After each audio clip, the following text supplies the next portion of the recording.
Welcome students spoken English words ਦੇ ਵਿੱਚ ਅੱਜ ਆਪਾਂ ਸਿੱਖਣ ਜਾ ਰਹੇ ਹਾਂ ਕਿ ਬਹੁਤ ਵਧਣਾ ਨੂੰ ਕੀ ਕੁਝ ਕਹਿ ਸਕਦੇ ਹਾਂ ਆਪਾਂ। ਦੇਖੋ ਜਦੋਂ ਵੀ ਵਧਣਾ ਸ਼ਬਦ ਆਉਂਦਾ ਦਿਮਾਗ 'ਚ ਤਾਂ ਪਹਿਲਾ ਵਰਡ ਇੱਕਦਮ ਆਉਂਦਾ ਹੈ ਇਨਕਰੀਜ਼। ਉਹ ਤਾਂ ਚਲੋ ਠੀਕ ਹੀ ਹੈ।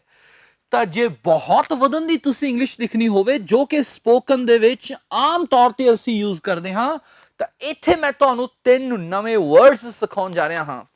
ਪਹਿਲਾ ਸ਼ਬਦ ਹੈ ਸਟੂਡੈਂਟਸ ਸੋਰ। SOAR। ਵੈਸੇ ਸੋਰ ਦਾ ਮਤਲਬ ਉਡਾਰੀ ਮਾਰਨਾ ਵੀ ਹੁੰਦਾ ਹੈ, ਜਿਵੇਂ ਬਰਡਸ ਵਰ ਸੋਰਿੰਗ। ਚਲੋ ਸੋਰ ਦਾ ਮਤਲਬ ਬਹੁਤ ਵਧਣਾ ਵੀ ਹੁੰਦਾ ਹੈ। ਜਿਵੇਂ ਕਿ ਆਪਾਂ ਕਹਿਣਾ ਹੋਵੇ ਪਿਆਜ਼ ਦੀ ਕੀਮਤਾਂ ਬਹੁਤ ਵਧ ਰਹੀਆਂ ਨੇ ਤਾਂ ਆਪਾਂ ਕੀ ਕਹਿ ਸਕਦੇ ਹਾਂ, ਅਨੀਅਨ ਪ੍ਰਾਈਸਿਸ ਆਰ ਸੋਰਿੰਗ। ਇਹਨੂੰ ਇੱਕ ਤਾਂ ਆਪਾਂ ਨੇ ਓਨੀਅਨ ਨਹੀਂ ਕਹਿਣਾ ਜੀ, ਕੀ ਹੁੰਦਾ ਇਹ onion. onion prices are soaring। ਤਾਂ ਜੇ ਕੋਈ ਬੋਲ ਦਵੇ ਨਾ onion prices are soaring ਤਾਂ ਹੁਣ ਤੁਸੀਂ ਸਮਝ ਲਓਗੇ ਕਿ ਉਸਨੇ ਕੀ ਕਿਹਾ ਹੈ। soaring means ਬਹੁਤ ਵਧ ਰਹੀਆਂ ਨੇ। ਸੈਕਿੰਡ ਸਾਡੇ ਕੋਲੇ ਵਰਡ ਹੈ ਸਟੂਡੈਂਟਸ ਸਪਾਈਕ। SPIKE spike. ਬੋਲ ਕੇ ਦਿਖਾਓ ਇੱਕ ਵਾਰੀ ਕੀ ਹੈ ਸਪਾਈਕ। ਸਪਾਈਕ ਸਪਾਈਕ ਦਾ ਮਤਲਬ ਵੀ ਹੁੰਦਾ ਹੈ ਬਹੁਤ ਵਧਣਾ, ਇੱਕਦਮ ਵੱਧ ਜਾਣਾ। ਮੰਨ ਲਓ ਆਪਾਂ ਕਹਿਣਾ ਹੋਵੇ ਗੋਲਡ ਪ੍ਰਾਈਸਿਸ ਸਪਾਈਕਡ। ਸੋਨੇ ਦੀ ਕੀਮਤਾਂ ਬਹੁਤ ਵੱਧ ਗਈਆਂ। ਸਪਾਈਕ ਮੀਨਸ ਬਹੁਤ ਵਧਣਾ। ਚਲੋ ਜੀ ਇੱਕ ਸ਼ਬਦ ਆਪਾਂ ਇੱਥੇ ਹੋਰ ਲੈਂਦੇ ਹਾਂ ਤੇ ਉਹ ਹੈ ਸਰਜ। SURGE। ਡੋਂਟ ਵਰੀ ਮੈਂ ਯਾਦ ਕਰਵਾ ਦਿੰਦਾ ਹਾਂ ਸਰਜ। ਸਰਜ ਤੁਸੀਂ ਵੀ ਬੋਲੋ ਯਾਰ ਕਿਆ ਹੈ ਸਰਜ। ਸਰਜ ਮੀਨਸ ਬਹੁਤ ਵਧਣਾ। ਤਾਂ ਇੱਥੇ ਆਪਾਂ ਕਹਿ ਸਕਦੇ ਸੀ ਗੋਲਡ ਪ੍ਰਾਈਸਿਸ ਸਰਜਡ। ਸੋਨੇ ਦੀਆਂ ਕੀਮਤਾਂ ਬਹੁਤ ਵੱਧ ਗਈਆਂ। ਤਾਂ ਬਹੁਤ ਵਧਣ ਦੇ ਲਈ ਰੂਟੀਨ ਦੇ ਵਿੱਚ ਅਸੀਂ ਕੀ ਕਹਿੰਦੇ ਹਾਂ ਇਨਕਰੀਜ਼ ਅ ਲੋਟ। ਜਿਵੇਂ ਕਿ ਅਨੀਅਨ ਪ੍ਰਾਈਸਿਸ ਆਰ ਇਨਕਰੀਜ਼ਿੰਗ ਅ ਲੋਟ, ਬਹੁਤ ਵੱਧ ਰਹੀਆਂ ਨੇ। ਪਰ ਅੱਜ ਆਪਾਂ ਸਿੱਖਿਆ ਕਿ ਇਨਕਰੀਜ਼ ਅ ਲੋਟ ਨੂੰ ਤੁਸੀਂ ਕੀ ਕਹਿ ਸਕਦੇ ਹੋ, ਬੋਲ ਕੇ ਦਿਖਾਓ। Number 1 soar, number 2 spike, number 3 surge। soar spike surge, soar spike ਤੇ surge। ਬਹੁਤ ਵਧਣਾ ਤੋਂ ਬਾਅਦ ਸਟੂਡੈਂਟਸ ਹੁਣ ਚੱਲਦੇ ਹਾਂ ਬਹੁਤ ਘਟਣ ਦੇ ਵੱਲ। ਆਪਾਂ ਕਹਿਣਾ ਹੋਵੇ ਸੇਲ ਬਹੁਤ ਘਟ ਗਈ, ਆਮਦਨ ਬਹੁਤ ਘਟ ਗਈ। ਠੀਕ ਹੈ, ਘਟਣ ਦੀ ਇੰਗਲਿਸ਼ ਤੁਹਾਨੂੰ ਆਉਂਦੀ ਹੈ ਡਿਕਰੀਜ਼। ਆਪਾਂ ਕਹਿ ਤਾਂ ਸਕਦੇ ਹਾਂ the income decreased a lot। decrease a lot means ਬਹੁਤ ਘਟਣਾ। ਪਰ ਮੈਂ ਇੱਥੇ ਤੁਹਾਨੂੰ 2 ਨਵੇਂ ਵਰਡ ਸਿਖਾਉਣ ਜਾ ਰਿਹਾ ਹਾਂ ਜਿਹਦਾ ਮਤਲਬ ਹੈ ਬਹੁਤ ਘਟਣਾ। ਤੇ ਉਹਦੇ ਵਿੱਚ ਪਹਿਲਾ ਸ਼ਬਦ ਹੈ ਸਟੂਡੈਂਟਸ ਨੋਟ ਕਰ ਲਓ ਪਲਮਟ। ਜੀ ਹਾਂ ਪਲਮਟ। PLUMMET ਪਲਮਟ। ਪਲਮਟ ਪਲਮਟ ਪਲਮਟ ਮੀਨਸ ਬਹੁਤ ਘਟਣਾ, ਕੁਦਮ ਘਟ ਜਾਣਾ, ਬਹੁਤ ਘਟ ਜਾਣਾ। ਜਿਵੇਂ ਕਿ ਆਓ ਆਪਾਂ ਲਿਖੀਏ ਇੱਥੇ। ਆਪਾਂ ਕਹਿਣਾ ਹੋਵੇ for example the sale may plummet। the sale may plummet means ਹੋ ਸਕਦਾ ਹੈ ਸੇਲ ਬਹੁਤ ਘਟ ਜਾਵੇ। the sale may plummet। ਠੀਕ ਹੈ ਜੀ। ਅਗਲਾ ਸ਼ਬਦ ਆਪਾਂ ਕਰਨ ਜਾ ਰਹੇ ਹਾਂ ਸਟੂਡੈਂਟਸ ਤੇ ਉਹ ਹੈ ਪਲੰਜ। ਕੀ ਹੈ ਪਲੰਜ। ਹਾਂਜੀ PLUNGE ਪਲੰਜ। ਪਲਮਟ ਪਲੰਜ। ਹੁਣ ਆਪਣੇ ਦਿਮਾਗ ਵਿੱਚ ਫਿੱਟ ਕਰ ਲਓ ਪਲਮਟ ਤੇ ਪਲੰਜ। ਪਲਮਟ ਤੇ ਬੋਲੋ ਪਲੰਜ। ਪਲਮਟ ਤੇ ਪਲੰਜ ਮੈਂ ਇੰਨੇ ਵਾਰ ਬੋਲਦਾ ਹਾਂ ਤਾਂ ਕਿ ਤੁਹਾਡੀ ਪ੍ਰੈਕਟਿਸ ਹੋ ਜਾਵੇ। ਜਿਵੇਂ ਕਿ ਆਪਾਂ ਕਹਿਣਾ ਹੋਵੇ the sale has plunged। the sale has plunged means sale ਬਹੁਤ ਘਟ ਚੁੱਕੀ ਹੈ। the sale has plunged। ਇਹ ਆਪਾਂ ਇਸ ਲਈ ਸਿੱਖ ਰਹੇ ਕਿਉਂਕਿ ਬਹੁਤ ਯੂਜ਼ ਹੁੰਦੇ ਹਨ। ਹੁਣ ਅੱਜ ਤੋਂ ਬਾਅਦ ਜੇ ਤੁਹਾਡੇ ਕੰਨਾਂ ਵਿੱਚ ਚਲਾ ਗਿਆ ਪਲਮਟ, ਕਿਸੇ ਨੇ ਬੋਲ ਦਿੱਤਾ ਤਾਂ ਹੁਣ ਤੁਹਾਨੂੰ ਸਮਝ ਆਏਗਾ ਤੇ ਤੁਸੀਂ ਖੁਦ ਵੀ ਬੋਲ ਸਕਦੇ ਹੋ। ਤੇ ਹੁਣ ਮੈਨੂੰ ਬੋਲ ਕੇ ਦਿਖਾਓ, ਪ੍ਰੈਕਟਿਸ ਕਰਦੇ ਆਪਾਂ। ਬਹੁਤ ਘਟਣ ਦੇ ਲਈ 2 ਵਰਡਸ ਕਿਹੜੇ ਨੇ? ਨੰਬਰ 1 ਪਲਮਟ ਤੇ ਪਲੰਜ। ਅੱਛਾ ਬਹੁਤ ਵਧਣ ਦੇ ਲਈ ਕਿਹੜੇ ਸੀ ਦੱਸੋ? soar spike surge। ਹਾਂਜੀ soar spike surge। ਚੱਲਦੇ ਆਂਗੇ ਸਟੂਡੈਂਟ। ਸਾਡਾ ਤੀਸਰਾ ਸ਼ਬਦ ਅੱਜ ਦਾ ਸਿਖਰ। ਜੇ ਆਪਾਂ ਕਹਿਣਾ ਹੋਵੇ ਸੇਲ ਆਪਣੇ ਸਿਖਰ ਤੇ ਪਹੁੰਚ ਗਈ ਸੀ, ਉਹ ਸਫਲਤਾ ਦੀ ਸਿਖਰ ਤੇ ਪਹੁੰਚ ਚੁੱਕਿਆ ਹੈ, ਤਾਂ ਆਮ ਤੌਰ ਤੇ ਸਿਖਰ ਦੇ ਲਈ 2 ਵਰਡਸ ਦਿਮਾਗ ਚ ਆਉਂਦੇ ਹਨ ਟੌਪ ਤੇ ਪੀਕ। ਜੀ ਬਿਲਕੁਲ ਠੀਕ ਹੈ, ਪਰ ਅੱਛੀ ਇੰਗਲਿਸ਼ ਦੇ ਲਈ ਤੁਸੀਂ ਟੌਪ ਜਾਂ ਪੀਕ ਤੋਂ ਬਿਨਾ ਕੁਝ ਹੋਰ ਵਰਡਸ ਵੀ ਸਿੱਖੋ ਜੋ ਕਿ ਜ਼ਿਆਦਾ ਆਉਂਦੇ ਹਨ। ਉਹ ਹੈ ਉਹਦੇ ਵਿੱਚੋਂ ਫਸਟ ਹੈ ACME, ਦਿਸ ਇਜ਼ ਐਕਮੀ। ਐਕਮੀ, ਐਕਮੀ ਦਾ ਮਤਲਬ ਵੀ ਹੁੰਦਾ ਹੈ ਸਿਖਰ। ਚਲੋ ਜੀ ਬਣਾਉਣੇ ਆਪਾਂ ਸੈਂਟੈਂਸ। ਮੰਨ ਲਓ ਆਪਾਂ ਕਹਿਣਾ ਹੋਵੇ ਉਹ ਸਫਲਤਾ ਦੀ ਸਿਖਰ ਤੇ ਪਹੁੰਚ ਚੁੱਕਿਆ ਹੈ। ਪਹੁੰਚ ਚੁੱਕਾ ਹੈ ਤਾਂ ਕੀ ਕਵਾਂਗੇ ਆਪਾਂ? he has reached, ਉਹ ਪਹੁੰਚ ਚੁੱਕਾ ਹੈ। ਰੀਚ ਤੋਂ ਬਾਅਦ ਆਪਾਂ ਐਟ ਨਹੀਂ ਲਿਖਦੇ ਜਦੋਂ ਆਪਾਂ ਕਿਸੇ ਪਲੇਸ ਤੇ ਪਹੁੰਚੀਏ, ਠੀਕ ਹੈ। he has reached the acme of success, he has reached the acme of success, ਉਹ ਸਫਲਤਾ ਦੀ ਸਿਖਰ ਤੇ ਪਹੁੰਚ ਚੁੱਕਿਆ ਹੈ। ਤੁਸੀਂ ਆਮ ਕਹਿ ਸਕਦੇ ਹੋ ਕਿਸੇ ਗਾਇਕ ਬਾਰੇ, ਕਿਸੇ ਵੀ ਫਿਲਮੀ ਕਲਾਕਾਰ ਬਾਰੇ ਆਪਾਂ ਕਹਿਣਾ ਵੀ ਉਹ ਤਾਂ ਸਫਲਤਾ ਦੀ ਹੁਣ ਸਿਖਰ ਤੇ ਪਹੁੰਚ ਚੁੱਕਿਆ ਹੈ। he has reached the acme of success। ਅੱਛਾ ਅੱਗੇ ਚੱਲਦੇ ਹੁਣ ਆਪਾਂ। ਐਕਮੀ ਤੋਂ ਬਾਅਦ ਅਗਲਾ ਸ਼ਬਦ ਹੈ ZENITH, ZENITH, ਜ਼ੈਨਿਥ। ਜ਼ੈਨਿਥ ਦਾ ਮਤਲਬ ਵੀ ਹੁੰਦਾ ਹੈ ਸਿਖਰ, ਜ਼ੈਨਿਥ। ਚਲੋ ਜੀ ਇੱਕ ਵਰਡ ਆਪਾਂ ਇੱਥੇ ਹੋਰ ਲਿਖਦੇ ਹਾਂ, ਪਿਨਕਲ, PINNACLE, ਪਿਨਕਲ ਦਾ ਮਤਲਬ ਵੀ ਹੈ ਸਿਖਰ। ਚਲੋ ਮੈਂ ਤੁਹਾਨੂੰ ਯਾਦ ਕਰਵਾਉਂਦਾ ਹਾਂ। ਫਸਟ ਕੀ ਹੈ? ਐਕਮੀ। ਬੋਲੋ ਮੇਰੇ ਮਗਰ, ਐਕਮੀ। ਐਕਮੀ ਮੀਨਸ ਸਿਖਰ। ਸੈਕੰਡ ਜ਼ੈਨਿਥ। ਆਪਾਂ ਹਮ कहने हैं oh this singer has reached the zenith of success, ਇਹ ਸਿੰਗਰ ਤਾਂ ਸਫਲਤਾ ਦੀ ਸਿਖਰ ਤੇ ਪਹੁੰਚ ਚੁੱਕਿਆ ਹੈ। the sale had reached its zenith, sale ਆਪਣੇ ਸਿਖਰ ਤੇ ਪਹੁੰਚ ਚੁੱਕੀ ਸੀ। ਸਿਖਰ ਲਈ ਆਮ ਸ਼ਬਦ ਹੈ। ਨੈਕਸਟ ਕੀ ਹੈ? ਪਿਨਕਲ। ਪਿਨਕਲ ਦਾ ਮਤਲਬ ਵੀ ਹੁੰਦਾ ਹੈ ਸਿਖਰ। oh this actor has reached the pinnacle of success, ਇਹ ਐਕਟਰ ਸਫਲਤਾ ਦੀ ਸਿਖਰ ਤੇ ਪਹੁੰਚ ਚੁੱਕਾ ਹੈ। ਐਕਮੀ, ਜ਼ੈਨਿਥ, ਪਿਨੈਕਲ। ਐਕਮੀ, ਜ਼ੈਨਿਥ, ਪਿਨੈਕਲ। ਐਕਮੀ, ਜ਼ੈਨਿਥ ਤੇ ਪਿਨੈਕਲ। ਵਰਡਸ ਤੋਂ ਬਾਅਦ ਸਟੂਡੈਂਟਸ ਅਸੀਂ ਵਧਦੇ ਹਾਂ ਆਪਣੇ ਅਗਲੇ ਸੈਂਟੈਂਸ ਮੇਕਿੰਗ ਦੇ ਪਾਰਟ ਵੱਲ।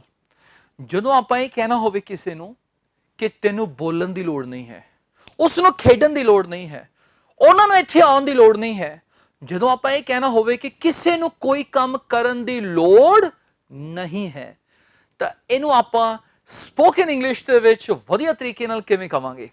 ਦੇਖੋ ਇਹਨੂੰ ਆਪਾਂ ਦੋ ਤਰੀਕਿਆਂ ਨਾਲ ਬਣਾਉਣੇ ਇੰਗਲਿਸ਼। ਇੱਕ ਤਾਂ ਰੂਟੀਨ ਦੇ ਵਿੱਚ ਆਪਾਂ ਇਹਦੀ ਇੰਗਲਿਸ਼ ਕਹਿੰਦੇ ਹਾਂ। ਮੰਨ ਲਓ ਆਪਾਂ ਕਹਿ ਦਿੱਤਾ he does not need, ਇੱਥੇ ਨੀਡ ਨੂੰ ਆਪਾਂ ਨੇ ਐਜ਼ ਅ ਵਰਬ ਯੂਜ਼ ਕਰ ਲਿਆ। he does not need, ਉਹਨੂੰ ਜ਼ਰੂਰਤ ਨਹੀਂ ਹੈ ਕੀ ਕਰਨ ਦੀ? to speak। ਇਹ ਤਾਂ ਮੈਥਡ ਤੁਹਾਨੂੰ ਆਉਂਦਾ ਹੀ ਹੈ। ਆਪਾਂ ਕਹਿ ਦੇਵਾਂਗੇ he does not need to speak, ਤੁਹਾਨੂੰ ਬੋਲਣ ਦੀ ਲੋੜ ਨਹੀਂ ਹੈ। you do not need to speak, ਉਸ ਨੂੰ ਆਉਣ ਦੀ ਲੋੜ ਨਹੀਂ ਹੈ। he does not need to come, ਉਹਨਾਂ ਨੂੰ ਬੈਠਣ ਦੀ ਲੋੜ ਨਹੀਂ ਹੈ। they do not need to sit, quite easy, this is not my structure। ਤਾਂ ਸਟੂਡੈਂਟਸ ਇੱਥੇ ਤੁਸੀਂ ਲਿਖ ਲਓ ਔਰ। ਜੇ ਤੁਸੀਂ ਇਹੋ ਸੈਂਟੈਂਸ ਨੂੰ ਹੋਰ ਵਧੀਆ ਤਰੀਕੇ ਨਾਲ ਕਹਿਣਾ ਹੋਵੇ ਤਾਂ ਤੁਸੀਂ ਕੰਮ ਕਰੋ। ਇੱਥੇ ਨਾ ਜਿਹੜਾ does not need to ਹੈ, ਇਹ ਗਲਤ ਨਹੀਂ, ਮੈਂ ਵੈਸੇ ਕਰ ਰਿਹਾ ਹਾਂ, ਕੱਟ ਰਿਹਾ ਹਾਂ। ਇਹਦੀ ਥਾਂ ਤੇ does not need to, ਇਹ ਸਾਰੇ ਕਾਸੇ ਦੀ ਥਾਂ ਤੇ ਤੁਸੀਂ ਕੀ ਕਰ ਸਕਦੇ ਹੋ? ਸਿੱਧਾ ਇੱਕ ਸਟਰਕਚਰ ਯੂਜ਼ ਕਰ ਸਕਦੇ ਹੋ, need not। ਤਾਂ ਇਹ ਸਮਝ ਲਓ ਕਿ does not need to ਹੋਵੇ ਜਾਂ do not need to ਹੋਵੇ, ਬਸ ਉਹਦੀ ਥਾਂ ਤੇ ਆਪਾਂ ਕੀ ਕਹਿ ਦਿੱਤਾ? ਸਿੱਧਾ need not। ਹਾਂਜੀ ਬਿਲਕੁਲ, ਕੀ ਕਹਿ ਦਿੱਤਾ? ਨੀਡ ਨਾਟ। ਜਦੋਂ ਆਪਾਂ ਨੇ ਨੀਡ ਨਾਟ ਕਹਿ ਦਿੱਤਾ ਤਾਂ ਯਾਦ ਰੱਖਣੀ ਇੱਕ ਗੱਲ, ਦੁਬਾਰਾ ਇੱਥੇ ਟੂ ਨਹੀਂ ਆਏਗਾ। ਕਿਉਂ? ਕਿਉਂਕਿ ਇਹ ਇਸੇ ਦਾ ਹੀ ਇੱਕ ਰੂਪ ਹੈ, does not need to. To ਇਹਦੇ ਵਿੱਚ ਹੀ ਆ, ਬਸ ਸਿੱਧਾ ਫਸਟ ਫਾਰਮ ਲਿਖਾਂਗੇ, ਹੀ ਨੀਡ ਨਾਟ ਸਪੀਕ। ਕੀ ਆ ਗਿਆ ਸਟੂਡੈਂਟਸ? ਹੀ ਨੀਡ ਨਾਟ ਸਪੀਕ। ਤੇ ਇਹ ਕੰਪੀਟੀਸ਼ਨਸ ਦੇ ਵਿੱਚ ਕੁਐਸਚਨ ਵੀ ਆਉਂਦਾ ਹੈ, ਉੱਥੇ ਲਿਖ ਦੇਣਗੇ he need not to speak। ਕੀ ਇਹ ਸਹੀ ਹੈ? ਗਲਤ ਹੈ। need not ਤੋਂ ਬਾਅਦ ਹਮੇਸ਼ਾ ਤੇ ਹਮੇਸ਼ਾ ਫਸਟ ਫਾਰਮ, ਕੋਈ ਟੂ ਨਹੀਂ ਲੱਗਦਾ। ਇੱਕ ਚੀਜ਼ ਹੋਰ, ਇਹ ਕਦੇ ਵੀ ਨੀਡਸ ਨਾਟ ਨਹੀਂ ਹੁੰਦਾ ਸਟੂਡੈਂਟਸ, ਇਟਸ ਨੈਵਰ ਨੀਡਸ ਨਾਟ। ਇਹ ਵੀ ਕੰਪੀਟੀਸ਼ਨਸ ਦੇ ਵਿੱਚ ਬਹੁਤ ਆਉਂਦੇ ਨੇ ਕੁਐਸਚਨਸ, ਹਮੇਸ਼ਾ ਆਪਣੇ ਜ਼ਿਹਨ 'ਚ ਬਿਠਾ ਲਓ, ਬੈਰ ਇਨ ਮਾਈਂਡ, ਬਸ ਨੀਡ ਨਾਟ ਹੁੰਦਾ ਹੈ। ਕੀ ਹੁੰਦਾ ਹੈ? ਨੀਡ ਨਾਟ, ਨੀਡ ਨਾਟ, ਬਸ। ਤੇ ਨੀਡ ਨਾਟ ਉਦੋਂ ਯੂਜ਼ ਕਰਨਾ ਜੇ ਉਸ ਤੋਂ ਬਾਅਦ ਇੱਕ ਵਰਬ ਹੋਵੇ। ਹੀ ਨੀਡ ਨਾਟ ਸਪੀਕ, ਉਹਨੂੰ ਆਉਣ ਦੀ ਲੋੜ ਨਹੀਂ। ਹੀ ਨੀਡ ਨਾਟ ਕਮ, ਤੈਨੂੰ ਬੋਲਣ ਦੀ ਲੋੜ ਨਹੀਂ। ਯੂ ਨੀਡ ਨਾਟ ਸਪੀਕ, ਉਹਨਾਂ ਨੂੰ ਬੈਠਣ ਦੀ ਲੋੜ ਨਹੀਂ। ਦੇ ਨੀਡ ਨਾਟ ਸਿਟ, ਮੈਨੂੰ ਜਾਣ ਦੀ ਲੋੜ ਨਹੀਂ। ਆਈ ਨੀਡ ਨਾਟ ਗੋ, ਤੈਨੂੰ ਜਾਣ ਦੀ ਲੋੜ ਨਹੀਂ। ਯੂ ਨੀਡ ਨਾਟ ਗੋ, ਵਧੀਆ ਸਟਰਕਚਰ ਹੈ। ਨੀਡ ਨਾਟ ਤੋਂ ਬਾਅਦ ਫਸਟ ਫਾਰਮ। ਅਗਲਾ ਸੈਂਟੈਂਸ ਦੇਖੋ ਸਟੂਡੈਂਟਸ, ਉਸ ਨੂੰ ਝੂਠ ਬੋਲਣ ਦੀ ਲੋੜ ਨਹੀਂ ਹੈ। ਆਓ ਬਣਾਈਏ। ਤਾਂ ਆਪਾਂ ਲਿਖਾਂਗੇ ਹੀ ਤੋਂ ਬਾਅਦ ਸਿੱਧਮ ਸਿੱਧਾ ਤੁਸੀਂ ਕੀ ਕਹੋਗੇ? ਨੀਡ ਨਾਟ। ਬਸ ਕੀ ਕਹੋਗੇ students? Need not. He need not tell a lie, ਉਸ ਨੂੰ ਝੂਠ ਬੋਲਣ ਦੀ ਲੋੜ ਨਹੀਂ ਹੈ। ਹੀ ਨੀਡ ਨਾਟ ਟੈਲ ਅ ਲਾਈ। ਅਗਲਾ ਦੇਖੋ ਸਟੂਡੈਂਟਸ, ਤੁਹਾਨੂੰ ਭੜਕੀਲੇ ਕੱਪੜੇ ਪਾਉਣ ਦੀ ਲੋੜ ਨਹੀਂ ਹੈ। ਆਓ ਬਣਾਈਏ। ਯੂ, ਅੱਛਾ ਜੇ ਤੁਸੀਂ ਐਦਾਂ ਬਣਾਉਣਾ ਚਾਹੁੰਦੇ ਇਹ ਵੀ ਠੀਕ ਹੈ। You do not need to, ਦੋਨੋਂ ਦੀ ਪ੍ਰੈਕਟਿਸ ਕਰਵਾ ਦੇਣੇ। You do not need to ਤੋਂ ਬਾਅਦ ਫਸਟ ਫਾਰਮ ਵੇਅਰ, ਠੀਕ ਹੈ ਜੀ। ਇਹਨੂੰ ਵੇਅਰ ਨਹੀਂ ਕਹਿਣਾ, ਵੇਅਰ। ਭੜਕੀਲੇ ਕੱਪੜਿਆਂ ਦੀ ਇੰਗਲਿਸ਼ ਹੁੰਦੀ ਹੈ ਗੌਡੀ ਕਲੋਥਸ, GAUDY CLOTHES। ਇੱਕ ਨਾ ਇਹਨੂੰ ਐਚ ਨਾ ਕਿਹਾ ਕਰੋ, ਐਚ ਨਹੀਂ, H. You do not need to, ਇਹ ਤਾਂ ਠੀਕ ਹੈ, ਪਰ ਆਪਾਂ ਅੱਜ ਦੀ ਸਟਰਕਚਰ ਦੇ ਮੁਤਾਬਕ ਪ੍ਰੈਕਟਿਸ ਕਰਦੇ ਹਾਂ। ਡੂ ਨਾਟ ਨੀਡ ਟੂ ਦੀ ਬਜਾਏ ਤੁਸੀਂ ਇਹਨੂੰ ਡਾਇਰੈਕਟਲੀ ਕਹਿ ਸਕਦੇ ਹੋ you need not wear. Students ਆ ਚੀਜ਼ ਸਪੋਕਨ ਇੰਗਲਿਸ਼ ਨੂੰ ਹੋਰ ਵਧੀਆ ਬਣਾ ਦੇਵੇਗੀ। You need not wear gaudy clothes, you need not wear. ਅੱਛਾ ਇੱਥੇ ਇੱਕ ਚੀਜ਼ ਹੋਰ ਦੱਸ ਦੇਵਾਂ, ਪਹਿਨਣ ਦੀ ਇੰਗਲਿਸ਼ ਸਟੂਡੈਂਟਸ ਪੁੱਟ ਔਨ ਵੀ ਤੁਸੀਂ ਲਿਖ ਲਓ, ਪੁੱਟ ਔਨ। ਜੀ ਪੁੱਟ ਔਨ ਦਾ ਮਤਲਬ ਹੁੰਦਾ ਹੈ ਪਹਿਨਣਾ। ਆਪਾਂ ਆਮ ਕਹਿੰਦੇ ਹਾਂ ਓ put on this shirt, put on means ਪਹਿਨਣਾ। ਅੱਛਾ ਸ਼ਾਇਦ ਤੁਹਾਨੂੰ ਹੈਰਾਨੀ ਹੋਵੇ, ਇੱਕ ਵਰਡ ਹੁੰਦਾ ਹੈ ਡੌਨ। ਡੌਨ ਦਾ ਮਤਲਬ ਵੀ ਪਹਿਨਣਾ ਹੁੰਦਾ ਹੈ। ਇਹ ਉਹ ਡੌਨ ਨਹੀਂ, ਦੁਬਈ ਵਾਲਾ ਡੌਨ। ਡੌਨ ਮੀਨਸ ਪਹਿਨਣਾ। She donned a beautiful dress in the party, don means ਪਹਿਨਣਾ ਵੀ ਹੁੰਦਾ ਹੈ। ਤਾਂ ਕੀ ਬਣ ਗਿਆ? ਯੂ ਨੀਡ ਨਾਟ ਵੇਅਰ, ਜਾਂ ਯੂ ਨੀਡ ਨਾਟ ਡੌਨ, ਜਾਂ you need not put on gaudy clothes. ਇਹ ਤਾਂ ਆਪਾਂ ਸਿੱਖ ਲਿਆ ਸਟੂਡੈਂਟਸ ਕਿ ਲੋੜ ਨਹੀਂ ਹੈ ਨੂੰ ਆਪਾਂ ਕਿਵੇਂ ਲਿਖਾਂਗੇ? ਨੀਡ ਨਾਟ। ਜਿਵੇਂ ਉਸ ਨੂੰ ਜਾਣ ਦੀ ਲੋੜ ਨਹੀਂ ਹੈ, ਹੀ ਨੀਡ ਨਾਟ ਗੋ। ਪਰ ਜੇ ਆਪਾਂ ਇਹਦਾ ਪਾਸਟ ਕਰਨਾ ਹੋਵੇ, ਜੇ ਆਪਾਂ ਕਹਿਣਾ ਹੋਵੇ ਲੋੜ ਨਹੀਂ ਸੀ, ਜਿਵੇਂ ਕਿ ਇਹ ਦੇਖੋ, ਉਸ ਨੂੰ ਜਾਣ ਦੀ ਲੋੜ ਨਹੀਂ ਸੀ, ਚਲਾ ਗਿਆ ਉਹ, ਪਰ ਲੋੜ ਹੀ ਨਹੀਂ ਸੀ ਜਾਣ ਦੀ, ਤਾਂ ਫਿਰ ਆਪਾਂ ਕੀ ਕਰਾਂਗੇ? ਤਾਂ ਨੀਡ ਨਾਟ ਦਾ ਪਾਸਟ ਹੁੰਦਾ ਸਟੂਡੈਂਟਸ ਨੀਡ ਨਾਟ ਹੈਵ। ਜੀ ਹਾਂ, ਜਿਵੇਂ ਆਪਾਂ ਪਿਛਲੇ ਲੈਕਚਰਸ ਦੇ ਵਿੱਚ ਸਿੱਖਿਆ ਸੀ, should the past should have, must the past must have। ਇਸੇ ਤਰੀਕੇ ਨਾਲ need not the past need not have. ਪਰ ਹਰ ਵਾਰ ਇੱਕ ਗੱਲ ਧਿਆਨ ਚ ਰੱਖਣੀ ਹੈ, ਹੈਵ ਤੋਂ ਬਾਅਦ ਕਿਹੜੀ ਫਾਰਮ ਲੱਗੇਗੀ? ਹਾਂਜੀ, ਥਰਡ ਫਾਰਮ। ਉਸ ਨੂੰ ਜਾਣ ਦੀ ਲੋੜ ਨਹੀਂ ਸੀ, ਤਾਂ ਬਣਾ ਦੇਣੇ ਆਪਾਂ ਇਹਨੇ ਇੰਗਲਿਸ਼ ਕੀ ਬਣ ਜਾਏਗੀ? ਹੀ ਨੀਡ ਨਾਟ ਹੈਵ। ਇਹ ਤਾਂ ਲੱਗੇਗਾ ਸਾਡੇ ਕੋਲੇ, ਨੋਟ ਕਰ ਲਓ। ਹੀ ਨੀਡ ਨਾਟ ਹੈਵ ਤੋਂ ਬਾਅਦ ਥਰਡ ਫਾਰਮ, ਜਾਣ ਦੀ ਇੰਗਲਿਸ਼ ਹੁੰਦੀ ਹੈ ਗੋ, ਤੇ ਥਰਡ ਫਾਰਮ ਕੀ ਆ ਗਈ? Gone. He need not have gone. ਕਰੀਏ ਸਟੂਡੈਂਟਸ ਆਪਾਂ ਇਸ ਸਟਰਕਚਰ ਦੀ ਪ੍ਰੈਕਟਿਸ।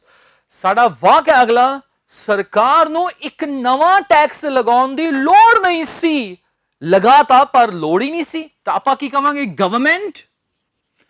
ਗਵਰਨਮੈਂਟ ਜੇ ਖਾਸ ਸਰਕਾਰ ਹੈ ਤਾਂ ਆਪਾਂ ਦ ਗਵਰਨਮੈਂਟ ਕਹਿ ਦੇਵਾਂਗੇ, ਗਵਰਨਮੈਂਟ। ਫਿਰ ਆਪਾਂ ਕੀ ਕਵਾਂਗੇ? Need not have. ਜੀ ਹਾਂ, ਨੀਡ ਨਾਟ ਹੈਵ, ਇਹ ਤਾਂ ਲਿਖਣਾ ਹੀ ਆਪਾਂ ਨੇ, ਲੋੜ ਨਹੀਂ ਸੀ ਇੱਕ ਨਵਾਂ ਟੈਕਸ ਲਗਾਉਣ ਦੀ। ਲਗਾਉਣ ਦੇ ਲਈ ਤੁਸੀਂ ਇੰਪੋਜ਼ ਵਰਡ ਲਿਖ ਸਕਦੇ ਹੋ, IMPOSE। ਇੰਪੋਜ਼ ਮੈਨੇ ਥੋਪਣਾ, ਠੋਸਣਾ ਵੀ ਹੁੰਦਾ ਹੈ। ਟੈਕਸ ਲਗਾਉਣਾ ਹੋਵੇ ਤਾਂ ਲਗਾਉਣ ਦੀ ਇੰਗਲਿਸ਼ ਅਕਸਰ ਅਸੀਂ ਇੰਪੋਜ਼ ਕਹਿ ਦਿੰਦੇ ਹਾਂ। ਥਰਡ ਫਾਰਮ ਚਾਹੀਦੀ ਇੱਥੇ ਤੱਕ ਕੀ ਲਿਖ ਦੇਵਾਂਗੇ? Imposed. Government need not have imposed a new tax. ਇਹ ਬਣ ਗਈ ਇੰਗਲਿਸ਼। ਤਾਂ ਹੁਣ ਤੁਸੀਂ ਬੋਲ ਕੇ ਦਿਖਾਓ, government need not have imposed a new tax. ਅਗਲਾ ਸੈਂਟੈਂਸ ਹੈ ਸਟੂਡੈਂਟਸ, ਤੁਹਾਨੂੰ ਮੇਰਾ ਇੰਤਜ਼ਾਰ ਕਰਨ ਦੀ ਲੋੜ ਨਹੀਂ ਸੀ, ਤਾਂ ਕੀ ਕਵਾਂਗੇ ਆਪਾਂ? ਯੂ ਲੋੜ ਨਹੀਂ ਸੀ, ਤਾਂ ਕੀ ਕਹਿ ਦੇਵਾਂਗੇ? ਯੂ ਨੀਡ ਨਾਟ ਹੈਵ ਤੋਂ ਬਾਅਦ third farm waited for me। You need not have waited for me। Practice कर रहे हैं आप, you need not have waited for me. ਉਸਨੂੰ ਇਸ ਪ੍ਰੋਜੈਕਟ ਤੇ ਬਹੁਤ ਪੈਸਾ ਖਰਚਣ ਦੀ ਲੋੜ ਨਹੀਂ ਸੀ। ਆਓ ਲਿਖੀਏ ਆਪਾਂ, ਹੀ ਜਾਂ she ਕੁਝ ਵੀ ਆ ਸਕਦਾ ਹੈ, ਲੋੜ ਨਹੀਂ ਸੀ ਉਸਨੂੰ, he need not have ਤੋਂ ਬਾਅਦ ਕੀ ਕਰਾਂਗੇ ਆਪਾਂ, ਥਰਡ ਫਾਰਮ, ਬਹੁਤ ਪੈਸਾ ਖਰਚਣ ਦੀ ਲੋੜ ਨਹੀਂ ਸੀ, he need not have spent first form ਹੁੰਦੀ ਹੈ ਤੇ ਥਰਡ ਫਾਰਮ ਕੀ ਆ ਗਈ, spent, he need not have spent a lot of money on this project means is project ਤੇ, ਤਾਂ ਮੈਨੂੰ ਬੋਲ ਕੇ ਦਿਖਾਓ ਕੀ ਬਣ ਗਿਆ, he need not have spent a lot of money on this project। Students ਅੱਗੇ ਵਧਣ ਤੋਂ ਪਹਿਲਾਂ ਦੇਖੋ, ਬਹੁਤ ਪੈਸਾ ਖਰਚਣ ਦੇ ਲਈ ਆਪਾਂ ਹੋਰ ਕੀ ਯੂਜ਼ ਕਰਦੇ ਹਾਂ। ਇੱਥੇ ਇੱਕ ਐਕਸਪ੍ਰੈਸ਼ਨ ਤੁਹਾਨੂੰ ਯਾਦ ਕਰਵਾਉਣਾ ਹਾਂ, ਉਹ ਹੈ shell out a lot of bucks। ਜੀ bucks ਹੁੰਦੇ ਹਨ ਪੈਸੇ, ਆਪਾਂ ਆਮ ਕਹਿੰਦੇ ਹਾਂ ਸਪੋਕਨ ਦੇ ਵਿੱਚ how many bucks means ਪੈਸੇ, shell out means ਖਰਚਣਾ, ਦਿਮਾਗ 'ਚ ਬਿਠਾ ਲਓ, shell out a lot of bucks means ਬਹੁਤ ਪੈਸੇ ਖਰਚਣਾ। ਆਪਾਂ ਬੋਲਦੇ ਹਾਂ, ਆਪਾਂ ਕਹਿੰਦੇ ਹਾਂ ਤੁਹਾਨੂੰ ਬਹੁਤ ਪੈਸੇ ਖਰਚ ਕਰਨੇ ਪੈਣਗੇ, you will have to shell out a lot of bucks। ਤਾਂ ਇਹ ਯਾਦ ਰੱਖੋ, shell out ਦਾ ਮਤਲਬ ਇੱਥੇ ਹੈ ਖਰਚਣਾ ਤੇ bucks means ਪੈਸੇ, ਤਾਂ ਸਾਡਾ ਐਕਸਪ੍ਰੈਸ਼ਨ ਕੀ ਬਣ ਗਿਆ, shell out a lot of bucks। ਚੱਲਦੇ ਹਾਂ ਸਟੂਡੈਂਟਸ ਸਾਡੇ ਆਖਰੀ ਸੈਂਟੈਂਸ ਦੇ ਉੱਪਰ, ਉਹਨਾਂ ਨੂੰ ਖਬਰ ਨੂੰ ਤੋੜਨ ਮਰੋੜਨ ਦੀ ਲੋੜ ਨਹੀਂ ਸੀ, ਉਹਨਾਂ ਨੂੰ ਖਬਰ ਨੂੰ ਤੋੜਨ ਮਰੋੜਨ ਦੀ ਲੋੜ ਨਹੀਂ ਸੀ। ਆਓ ਲਿਖੀਏ ਆਪਾਂ ਇੱਥੇ, they need not have। ਯਾਦ ਰੱਖੋ, ਤੋੜਨ ਮਰੋੜਨ ਦੀ ਇੰਗਲਿਸ਼ ਹੁੰਦੀ ਹੈ students distort, distort, distort means ਤੋੜਨਾ ਮਰੋੜਨਾ। ਹਰ ਕਿਤੇ ਨਹੀਂ ਯੂਜ਼ ਕਰਦੇ, ਜਿਵੇਂ ਖਬਰ ਨੂੰ ਤੋੜਨਾ ਮਰੋੜਨਾ ਹੋਵੇ, ਜਿਵੇਂ ਕਿ ਆਪਾਂ ਨੇ ਕਿਸੇ ਦੇ ਕਹੇ ਹੋਏ ਸ਼ਬਦਾਂ ਨੂੰ ਤੋੜਨਾ ਮਰੋੜਨਾ ਹੋਵੇ, ਕਿਸੇ ਦੇ ਬਿਆਨ ਨੂੰ ਤੋੜਨਾ ਮਰੋੜਨਾ ਹੋਵੇ, ਉਦੋਂ ਆਪਾਂ ਕਹਿ ਦਿੰਦੇ ਹਾਂ। ਪਰ ਇਹ ਤਾਂ ਪਹਿਲੀ ਫਾਰਮ ਹੈ distort, ਥਰਡ ਫਾਰਮ ਕੀ ਬਣ ਗਈ, distorted the news। They need not have distorted the news, they need not have distorted the news। distort means ਕੀ ਹੈ, ਤੋੜਨਾ ਮਰੋੜਨਾ। ਆਪਾਂ ਹਮ ਕਹਿ ਦਿੰਦੇ ਹਾਂ ਯਾਰ ਉਹ ਮੇਰੇ ਬਿਆਨ ਨੂੰ ਤੋੜ ਮਰੋੜ ਰਿਹਾ ਹੈ, he is distorting my statement। ਯਾਰ ਤੁਸੀਂ ਤਾਂ ਮੇਰੇ ਸ਼ਬਦਾਂ ਨੂੰ ਤੋੜ ਮਰੋੜ ਕੇ ਪੇਸ਼ ਕਰ ਰਹੇ ਹੋ, you are distorting my words, why are you distorting my statement। ਤਾਂ distort means ਤੋੜਨਾ ਮਰੋੜਨਾ। and back to the original sentence ਕੀ ਹੈ, ਉਹਨਾਂ ਨੂੰ ਖਬਰ ਨੂੰ ਤੋੜਨ ਮਰੋੜਨ ਦੀ ਲੋੜ ਨਹੀਂ ਸੀ, they need not have distorted the news। need not have the structure ਤੋਂ ਬਾਅਦ ਸਟੂਡੈਂਟਸ ਚੱਲਦੇ ਹਾਂ ਅਸੀਂ ਆਪਣੇ ਉਚਾਰਨ ਵੱਲ, ਪ੍ਰੋਨੰਸੀਏਸ਼ਨ ਦੇ ਵੱਲ। ਇਹ ਹਨ ਸਾਡੇ ਅੱਜ ਦੇ ਸੌਖੇ ਜਿਹੇ ਸ਼ਬਦ, ਪਰ ਇਹ ਵੀ ਗਲਤ ਬੋਲ ਦਿੰਦੇ ਹਨ ਲੋਕੀ, ਬਹੁਤ ਸਾਰੇ ਲੋਕੀ। ਨੰਬਰ 1 ਕੀ ਹੈ, ਬੁੱਧਵਾਰ ਦੀ ਇੰਗਲਿਸ਼ ਦੱਸੋ ਮੈਨੂੰ ਕੀ ਹੁੰਦੀ ਹੈ। ਬਹੁਤ ਸਾਰੇ ਲੋਕ ਇਹਨੂੰ ਕਹਿ ਦਿੰਦੇ ਹਨ ਵੈਡਨਸਡੇ। ਉਹ ਜੀ ਵੈਡਨਸਡੇ ਨਹੀਂ ਹੁੰਦਾ, ਇਹ ਹੁੰਦਾ ਹੈ ਵੈਨਸਡੇ। ਕੀ ਕਿਹਾ ਮੈਂ, Wednesday. I'll come on Wednesday, I'm very busy on Wednesday, you can come on Wednesday। तो ਆਪਾਂ ਨੇ ਕੀ ਕਿਹਾ, ਬੁੱਧਵਾਰ ਨੂੰ ਆਪਾਂ ਅੱਜ ਤੋਂ ਬਾਅਦ ਵੈਡਨਸਡੇ ਨਹੀਂ ਕਹਿਣਾ, ਕੀ ਕਹਿਣਾ ਹੈ, ਵੈਨਸ। ਧਿਆਨ ਨਾਲ ਸੁਣੋ, ਵੈਨਸਡੇ, ਵੈਨਸਡੇ। ਹੁਣ ਤੁਸੀਂ ਬੋਲ ਕੇ ਦਿਖਾਓ, ਹਾਂਜੀ ਵੈਨਸਡੇ। ਅੱਛਾ ਇੱਕ ਚੀਜ਼ ਹੋਰ, ਇਹ ਜਿਹੜਾ ਪਿੱਛੇ ਸ਼ਬਦ ਆਉਂਦਾ ਨਾ DAY, ਮੈਂ ਇੱਕ ਚੀਜ਼ ਦੇਖੀ ਹੈ, ਬਹੁਤ ਸਾਰੇ ਲੋਕ ਇਹਨੂੰ ਬੋਲਦੇ ਹਨ ਡੇ। ਇਹ ਨਾ ਇੱਕੋ ਦਮ ਨਹੀਂ ਖਤਮ ਕਰਨਾ, ਡੇ ਥੋੜਾ ਲਮਕਾ ਕੇ ਜੇ ਹੁੰਦਾ, ਇਹ ਹੁੰਦਾ ਹੈ ਡੇ।